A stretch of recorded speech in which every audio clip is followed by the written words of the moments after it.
Alors, question numéro 18. Ah, c'est long ça. Vous parlez de cadrage. J'ai l'impression que quand on suit régulièrement les cours d'un sensei japonais, on est un peu dans un carcan. On est dans une perspective d'étude très enrichissante, certes, mais il a attendu de nous que nous reproduisions ce qu'il montre. Bah, au Japon, ce qu'on en demande, c'est bien de l'imitation. Mais il ne s'agit que du premier niveau de compréhension de l'art. Il y existe d'autres niveaux après. Au deuxième niveau, le sensei il n'attend pas que l'on fasse exactement ce qu'il montre. Ce qu'il veut, c'est qu'en imitant ce qu'il fait, l'élève en comprenne le sens.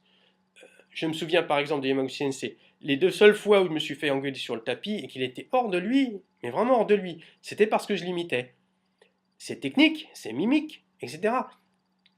Comme je te le disais précédemment, j'arrive à imiter tous les sensei. Et bien que tout le monde trouvait ça formidable, ce n'est pas ce que les sensei cherchaient. Mais non.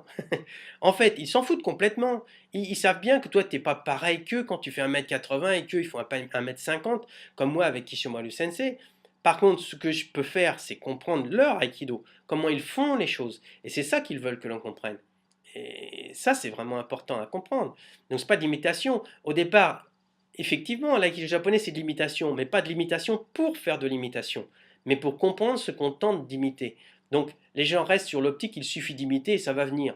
Bah, il y a effectivement des choses qui vont surgir, ça c'est évident, mais rien de forcément profond ou cohérent. C'est ça le problème justement. Donc, par exemple, pour l'aïkido de Christian Tissier, c'est la même chose. Si on imite son aïkido, c'est formidable, mais uniquement si on comprend le sens qu'il donne à ce qu'il fait et comment il en est arrivé là et comment on peut se l'approprier. Autrement, on est juste un bon mime avec un aïkido complètement creux. La technique d'aïkido, c'est une coque. Et ce qui vit à l'intérieur, le cœur, c'est soi.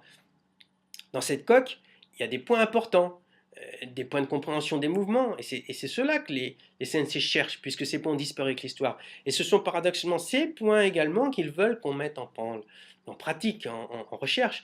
Après, la forme, le style, c'est comme en musique, chacun le sien. On peut avoir la même partition, la même technique, le même instrument, mais l'interpréter différemment. C'est pas un problème en soi, c'est plutôt une bonne chose, ça.